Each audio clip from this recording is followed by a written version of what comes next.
It's awesome to be able to be with all of you. Thank you so much. Thank you, Pastor John. And my name is Chris Sonksen. I'm the lead pastor of South Hills Church. We have 13 sites. We're about to launch our 13th site. I'm a founder of churchboom.org, churchboom.org. That's a lot of our coaching that we do. We coach several hundred churches across the nation every month, and written in several books. My latest book is actually called Indispensable Church. It just came out a week ago. Indispensable Church. It's all about how to become the church God wants you to be post-COVID. So if you want to know how to go post-COVID on this church, go to check out the book, Indispensable Church. But hey, I want to talk to you a little bit about this idea of how we get unstuck as a church and how we actually get stuck as a church. And so I want to talk a little bit about that. And so let's dive into it. Right now, as we are in the middle of a pandemic or trying to come out of the pandemic, there are a couple things that we need to consider. We are in a season of reclaim and we're in a season of rebuild. We are reclaiming what was lost. So if your church was running 500 and now you got maybe 200 people back, you're trying to reclaim those people, but you're also trying to rebuild. And you're trying to rebuild. And I think it's important that we not miss that we're in a season of both reclaiming and rebuilding. And so, my wife and I, we always talk about the good old days. Remember back when we were youth pastors, or remember back when we first got married, and do you remember back in this, whatever, we would kind of, we talk about those good old days. But what's interesting is back on the good old days, sometimes they weren't that good to begin with.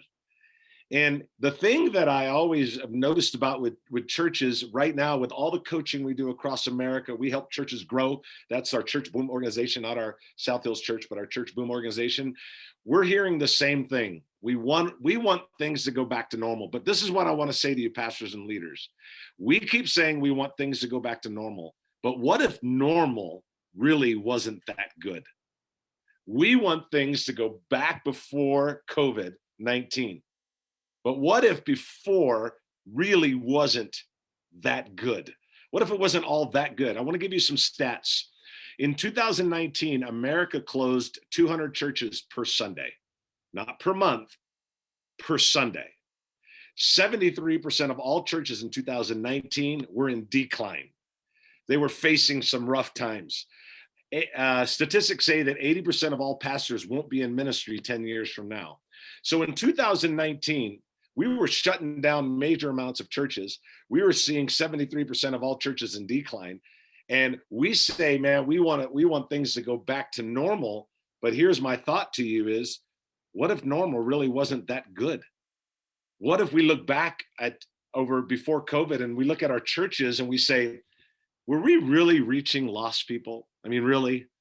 Was our church growing or not growing? Were we really discipling people? Hey, maybe some of the people haven't come back. Now watch this, because their only connection to their faith is their church attendance. And once COVID took away their church attendance, their faith went away as well. Maybe our churches weren't as good. And I'm right there with all of us, that I look at our churches and I'm thinking, maybe we weren't that good. Maybe we were having more transfer growth than we were kingdom growth. You know the difference. Transfer growth is people come from other churches to come to your church, but that's not kingdom growth. So maybe things really weren't that good. If you look at when Moses led the people of Israel out of slavery. Now watch this, this is important. He leads them out of slavery, and years later, they find the promised land. But 45 days, everyone, 45 days after they're set free from slavery, in scripture, it says they began to complain to Moses. Doesn't that sound like being a leader, getting people complaining? They began to complain to Moses, and they said, Moses, we should just go back to slavery. It was so much better being a slave. Can you imagine if you were Moses You freed millions of people from slavery. And 45 days later, they say to you, hey, we should just go back to slavery because slavery was so much better. How could they think that slavery was better than them heading towards freedom? Psychologists call this rosy retrospective. It's when rosy retrospective is when you view the present, or I'm sorry, when you view the past in a better light than you view the present. You view the past in a better light than you view the present. We do that. Moses, thousands of years ago, the people of Israel, the slaves, they were like, oh, let's just go back to slavery. It was so much better as a slave. How could they think that? Why would they think that? The reason they would think that is rosy retrospective. They looked at the past as better than the present. We do the same thing. Maybe instead of us saying today, as Pastor John alluded to, coming out of COVID and churches fighting to get back and we're reclaiming, but we're also rebuilding. Maybe instead of us all saying, hey, let's everything get back to normal, maybe we could be honest and say, maybe normal wasn't as good as it needed to be. So I want to give you some thoughts about that. And I want to talk to you for a few minutes of why, and here's the two subtitles, why churches get stuck and how to get unstuck. Why do churches get stuck? Why is it that we reach 100 or we reach 200 or we reach 300 or 5,000 or whatever? Why do we reach a certain number and then we get stuck? And then how do we get unstuck? How do we get away from being stuck? So let me give you a few reasons of why we get stuck. Okay, I'm going to give you three major reasons that you're going to want to write down if you're taking notes. Reason number one, when the leadership refuses to define reality. When the leadership refuses to define reality. One of the reasons we get stuck is because the leaders, the pastor, the main leaders of the church, they refuse to define reality. And that's one of the reasons we get stuck. One of the greatest jobs of any leader is to define reality. And this is what I mean. To look at your team and go, were we doing well in 2019? Do we have a really clear way on how to reach more people in our community? Do we have a clear way that when people come in, they get discipled? Are we really growing the kingdom, or are we just getting transfer growth from other churches? The reality is that one of the greatest jobs that we have as leaders is to define reality. So why do churches get stuck? We work with hundreds of churches across the nation at churchboom.org, hundreds of churches across the nation of all different denominations and all different everything. And one of the greatest problems of why churches get stuck, whether it's before COVID or now trying to come out of it, it's when the leadership refuses to define reality. What is the reality? And I think that one of the things I would tell you to do is have that honest conversation with your team. Let's be honest about our outreach. Let's be honest about discipleship. Let's be honest. Are we really reaching the community? Hey, here's one. Let's be honest. If our church building was to close and become a Rite Aid or a Walgreens or some little market or something, if our church was to close one day and the next day become a Rite Aid or a Walgreens or some market, would anybody in the community even care? Would anybody in the community even care if that happened? Would it just be us that actually cared? So that's the question you got to ask. Like, would the people in the city even miss our church if it became a Rite Aid or a Walgreens? Would the people in the community even care if we were gone, outside of the people that go to our church? I think it's important to define reality. Let me give you number two. What causes a church to get stuck? Number one, for review, when the leadership refuses to define reality. Number two, when the leadership is resistant to change. One of the things, when the leadership is resistant to change, why do churches get stuck? Just like this, they hit a plateau and they don't get through, they can't break through. Why? It's when the leadership is resistant to change. Here's something I always tell when I'm coaching churches on how to help them grow. I always ask this: your ability to grow will come down to two things: your tolerance of pain and your willingness to change. Two things that will help you, or that will always determine whether you're going to grow as a church: your tolerance of pain and your willingness to change. There is often in leadership an unwillingness to change. Change maybe the way we approach services, or the way we approach outreach, or the way we approach working with our staff, or the way we approach a style, or the way we approach anything. It's amazing to me that we are so resistant to change. Here's what I always believe: message has to remain the same. Method can change. Message has to stay the same.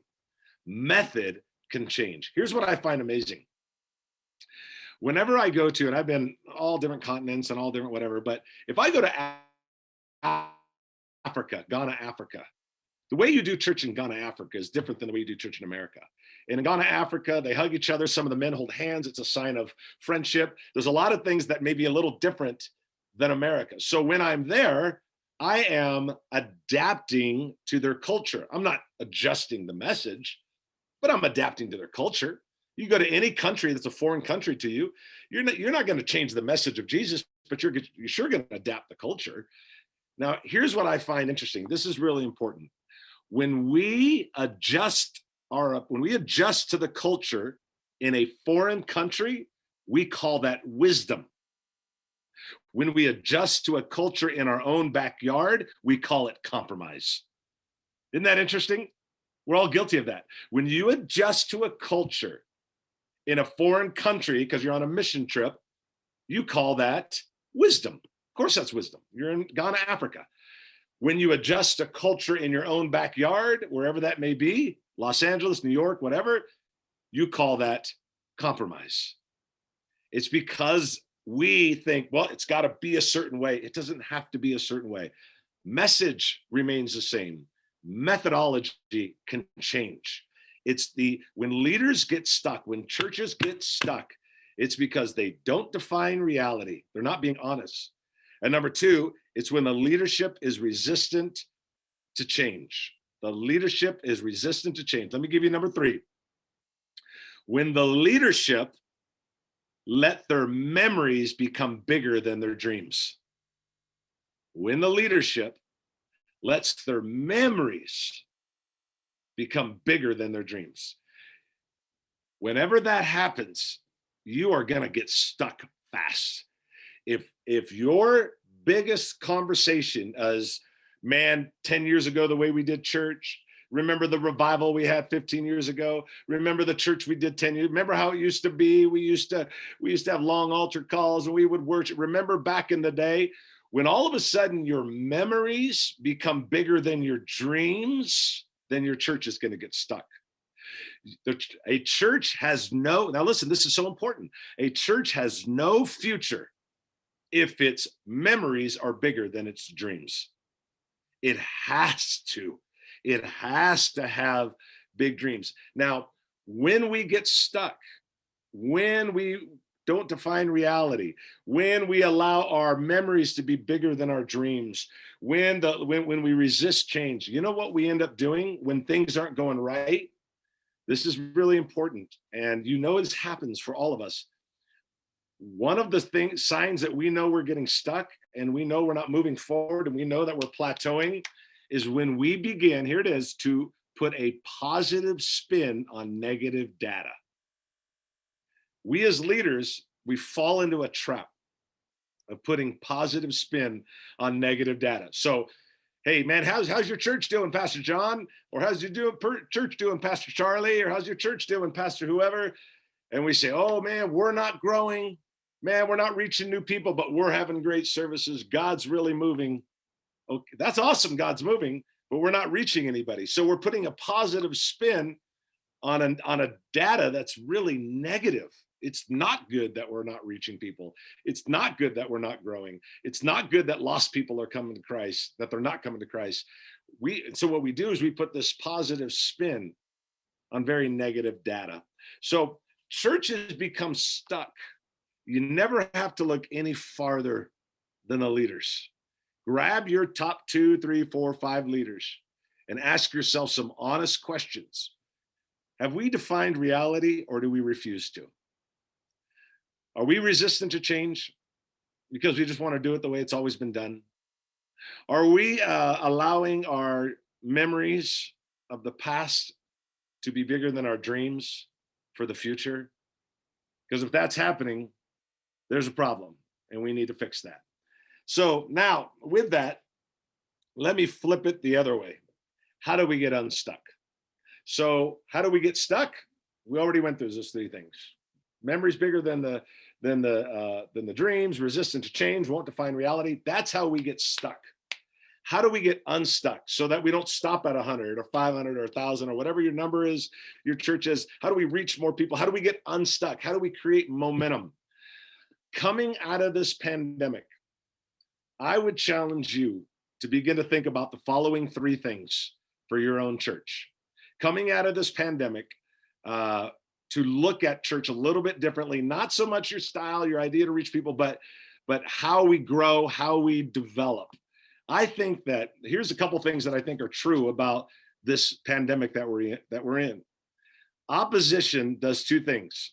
Opposition, or tragedy, or whatever you want to say it, always creates opportunity. Opposition always creates opportunity. We have an opportunity to grow from this. We have an opportunity to learn from this. We have an opportunity to be better because of this. Let me tell you what else happens during a crisis. Crisis always speeds up failure. When the church is weak, it becomes weaker. When we're not reaching the lost, it gets more exposed. When we're not really discipling people, it gets more exposed. Crisis speeds up failure. It exposes our weaknesses more than anything else. And so I want to challenge all of us as pastors and leaders of the churches. I want to challenge us. How do we come out of this pandemic to become stronger than we've ever been before? How do we remain unstuck so we can keep growing and not hit lids? Let me give you 3 thoughts. Ready? And I'll give you these 3 thoughts. We'll wrap it up in a few minutes. I'll turn it over to Pastor John in just a few minutes. How do we get unstuck? Ready? Here we go. 3 things. Number 1, there's got to be a clarity of mission. There's got to be a clarity of mission. I think it's one of the biggest faults that I see in working with churches is they're not clear on their mission. I want to ask them, what do you do? What is it that you're trying to do? So for me, I'm the founding pastor of South Hills Church. What is our mission? We want to lead unchurched people into a growing relationship with Jesus Christ. That's our mission. We want to lead unchurched people into a growing relationship with Jesus Christ. It's our mission. We're very, very clear on who we are, what we're trying to do, what we're trying to accomplish. One thing I can tell you this, you cannot do everything. If everything is important, then nothing is important. What is the thing that your church is trying to do? Man, we want to reach the lost. Okay, then everything goes towards that. We want to disciple people, then everything goes toward. We want to be a church that reaches our community and helps people that are homeless and hurting. Okay, then we move towards that. What is the thing that God has called your church to be? Clarity of mission. The second thing is a strategy that makes sense. There has to be a strategy that makes sense. So I always say this, your mission tells you what you're doing, and your strategy tells you how you're going to do it. What are you going to do? How are you going to do it? Okay, we, South Hills Church, we want to lead unchurched people into a growing relationship with Jesus. However, the strategy is how we're actually going to do that. So what we do is, here's the thing. Most churches face strategy this way. They say, okay, now watch this. This is so important. Here's our mission. And here's all the programs we do. We have something for women, something for men, something for the teenagers. We've got this, we got this, we got this. So they say, this is our mission. This is what we're trying to do, whatever that statement is. And then they have all the programs underneath. I would challenge you to look at it this way. Not from top to bottom, but look at your mission and your strategy from left to right. Okay, watch this. We want to reach our mission, help unchurched people or lead unchurched people in a growing relationship with Jesus Christ. Okay, how are we going to do that? Well, we got to create an invite culture. Then we got to get people to come to Sunday. Then from Sunday, they need to go to what we call our Discover.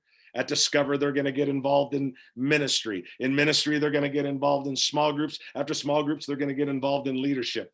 Do you see how it just kind of moves like this? It's almost like there's a baton that's constantly being passed.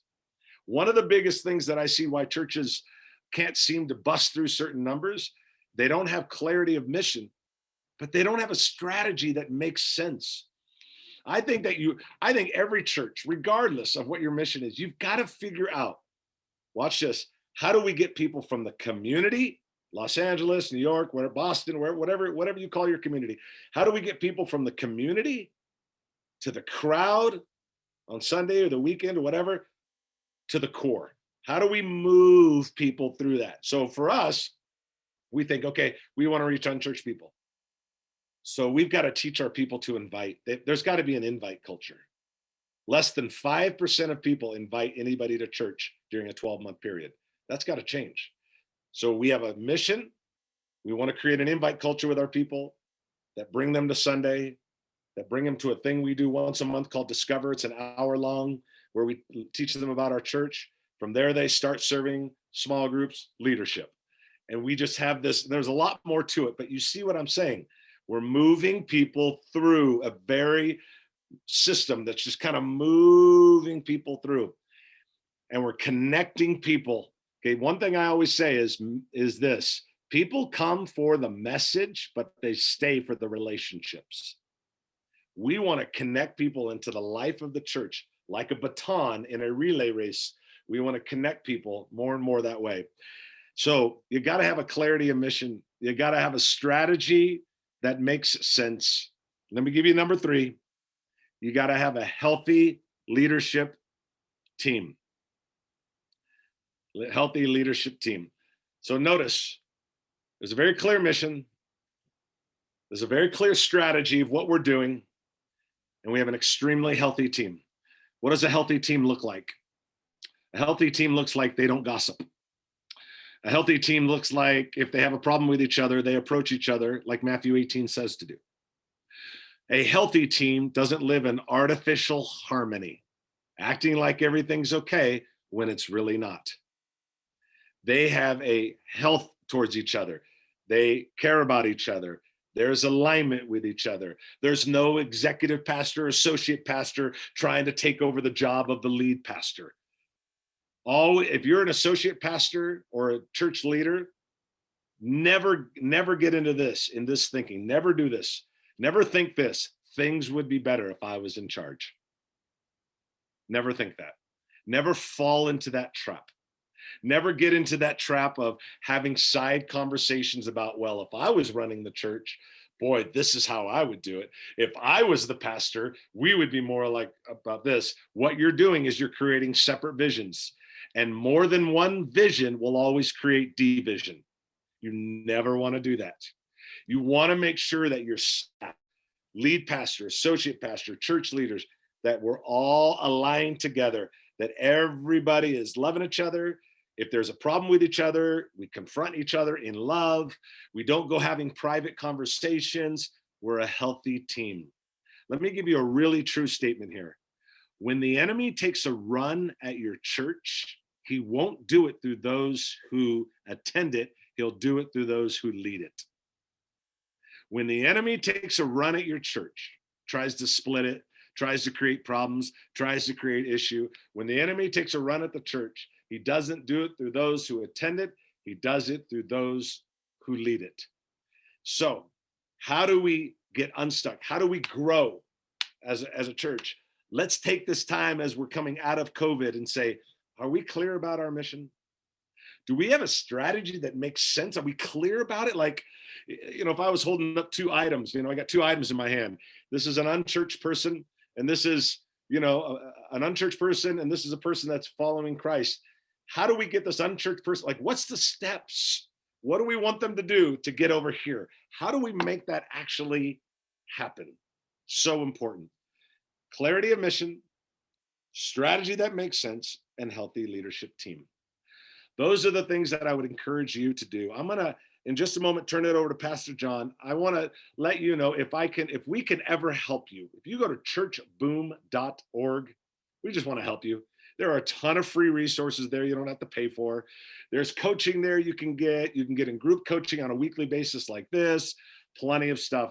I mentioned my new book that just launched, Indispensable Church. If you go to my website, chrissonksen.com, chrissonksen.com. If you go to that website, you can get 30% off the books. It's a good book to go through with your team, and that's a limited for 30% off for like a few more days. But if you go to Indispensable Church, or if you go to chrissonksen.com, you can buy a bunch of books there, get 30% off. But I just want you to know that I'm honored to be a part of today's event. I'm honored to be here. We are committed at South Hills Church, Church Boom, everything we do is about helping the local church. I don't care what denomination they are. As long as they love Jesus and believe in Jesus and believe in the Bible, we want to help them be more effective. In any way that I can help you, I would love that.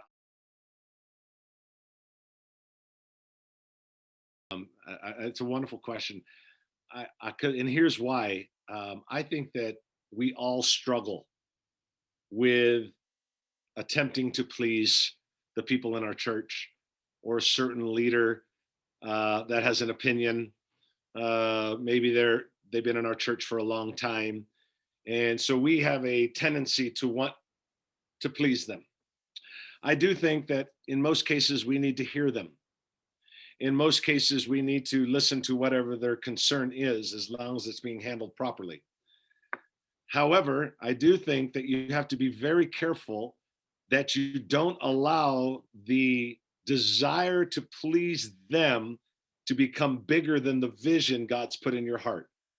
So what happens is we end up saying, man, I want to please this person, or I want to appease this person. And because we want them to like us, we want to be liked. And so we naturally want people to appease the people.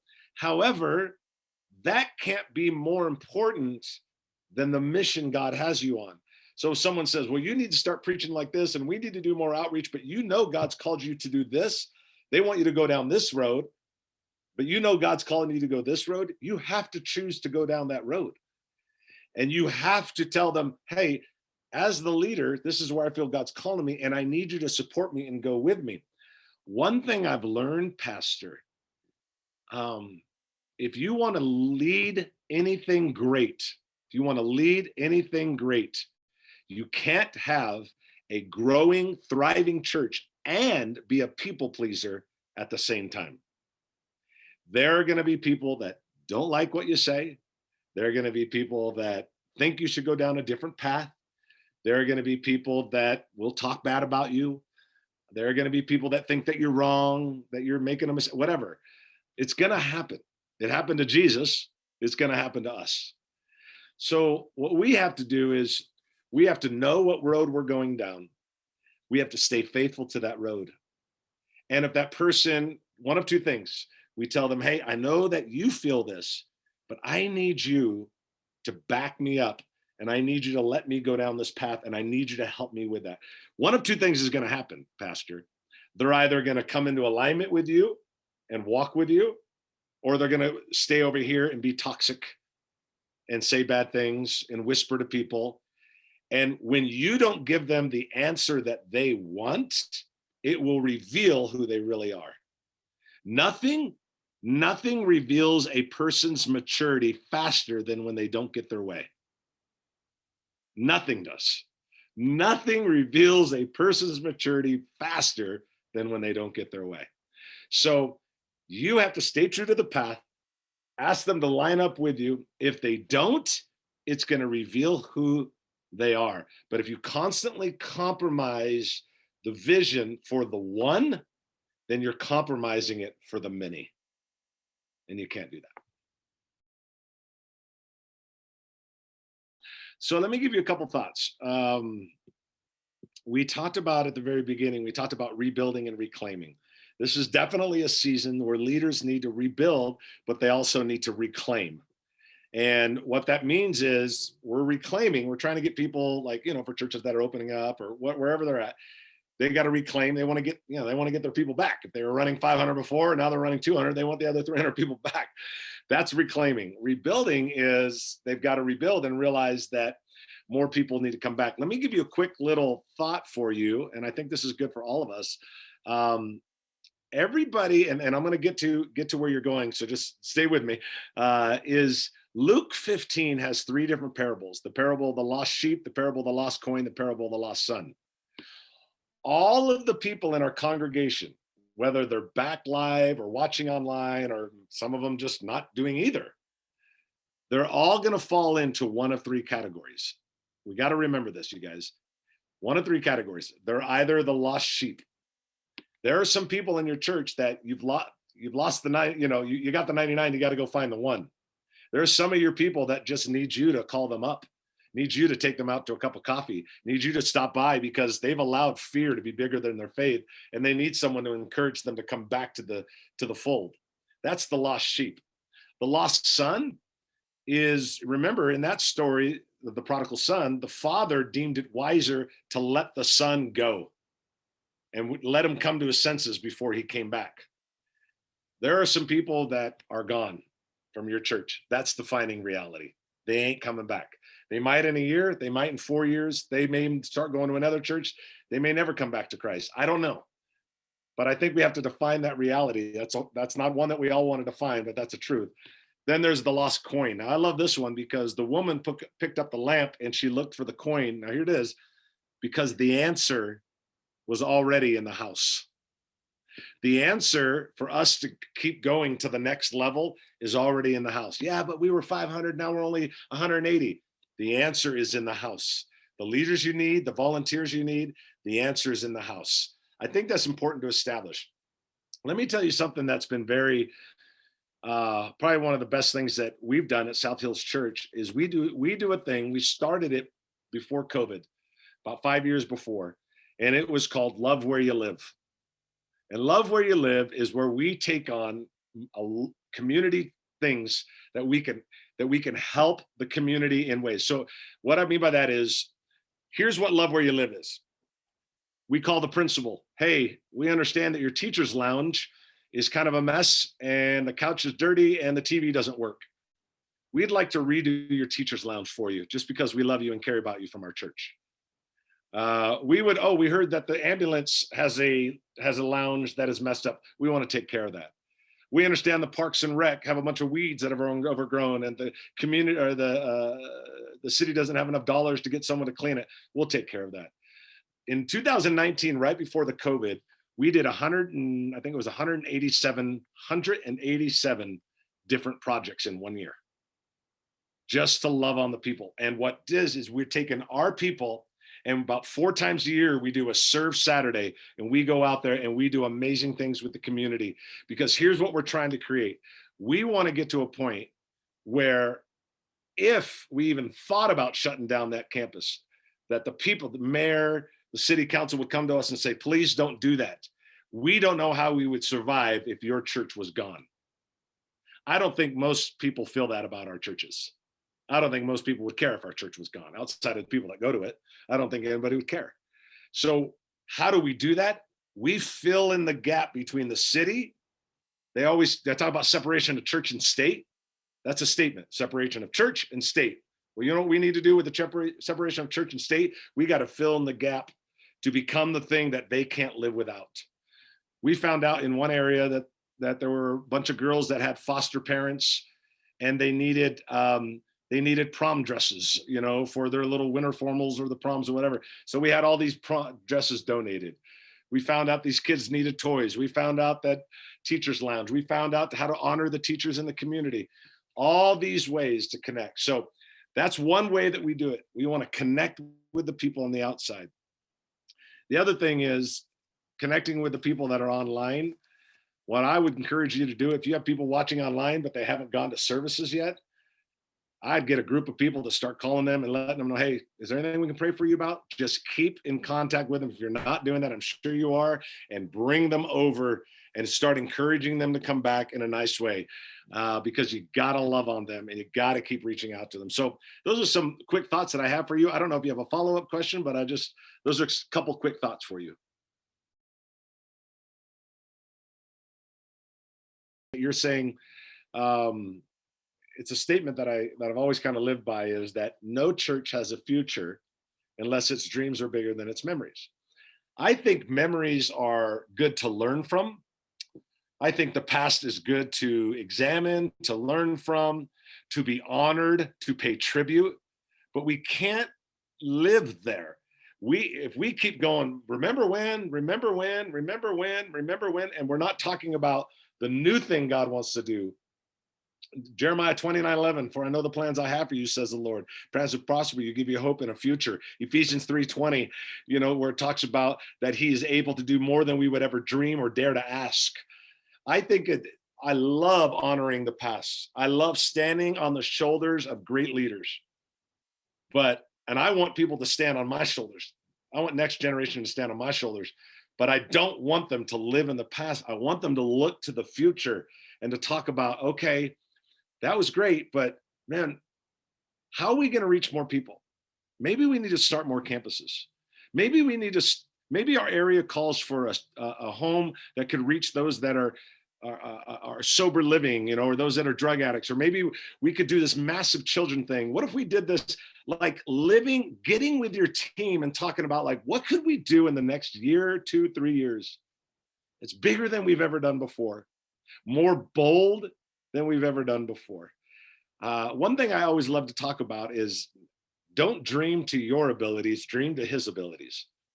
Dream to the level of his abilities. Looking and saying, man, God, what do you have? What do you want to do? Where do you want to take us? Rather than living over here. So in short, I think you honor the past, you pay tribute to the past, you learn from the past, but you don't live in the past. We learn from it, we don't live in it. And we move to the future and we look to what God has. One of the best things you can do is a group of leaders, wherever your church is, wherever you're calling from, or who's ever watching this webinars and all that. Here's the thing. Get 3 or 4 or 5, 6 of your best leaders in the room and just say, let's just dream. Get a big whiteboard. Let's just dream. What do we think God could do in the next 0, 1, 2, 3 years that we've never dreamed of before, to really believe? I think dreams, Pastor, should be so big that they scare us. And I think dreams should be so big that without God's help, we're going to fail. They have to be big enough. If we can do it within our own, then where's faith? They need to be so big that, man, if God doesn't show up, we're in trouble. And you got to start. Dreams fuel energy. They fuel excitement. Dreams create economics. They create finances. People give to dreams. They don't give to memories. They give to dreams. And that's what dreaming can do.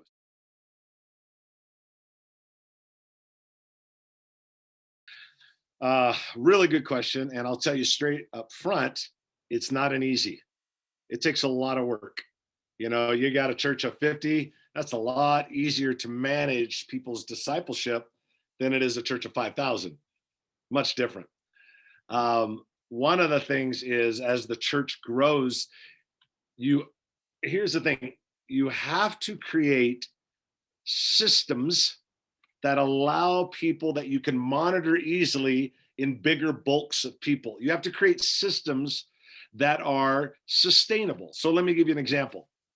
If you and I, Pastor, if we owned a restaurant, and you and I own this restaurant, and we're working the restaurant, and we're the one doing all the work, ordering the food, and it's really a successful restaurant, but we do all the work. If we want to add 5 restaurants, we won't be able to do that if you and I are doing all the work. It's not sustainable. We have to figure out, how do we get people to manage them so that you and I can lead from up here, because now we have 10 restaurants. Totally fine if we only have 1 restaurant. Never work if we have 10 restaurants. Move that philosophy over to discipleship and go, oh yeah, it's totally fine. You got 40, 50 people in your church. Not so good when you got 4,000 or 5,000 people in your church. You got to figure out, and it takes work. How do we get high-level leaders, which is very important that you're always raising up leaders. How do we get high-level leaders to manage and grow people? Like, how do we take 100 people and put them in small groups? How do we take 100 people and get them involved in serving? How do we take 100 people and then get them involved in groups that are going to disciple them So now what happens is if you're not raising up leaders that are strong leaders that know how to lead, some leaders are great at leading a little 7-Eleven store on the corner, or a little teeny convenience store. But if you want to lead a Walmart, that's totally different. You got to get a whole bunch of people to start leading at a higher level so that when you're taking 100 people at a time, you're able to sustain that. And that takes a lot of work because the Great Commission says, go into all the world, preach the gospel, and baptize them in the name of the Father, all that. So when you break it down, here's really what the Great Commission is. Reach people, teach people. Reach people, disciple people. Not one is not more important than the other. So someone that just says, all we do is reach people, well, that's a mistake. Someone else that says, hey, man, we're not a big church. All we do is disciple people. That's a mistake too, because lost people need Jesus. We got to figure out how do we reach more people, but with groups of leaders and very clear systems of moving people through small groups and serving and growing. And we have to figure out with great amount of leadership, how do we get bulks of people to move through? Because it's fine at 50, it won't work at 5,000. We have to, it takes a lot of work. It is not easy, but you can do it. Because reaching and teaching, the Great Commission, both are very important. One is not more important than the other. Okay, so that is a great question, filled with a lot of answers. But to streamline it, if you're the lead pastor, you're watching this, or however, whenever recording or whenever you're watching this, if you're the lead pastor, you got to know that God's given you the vision.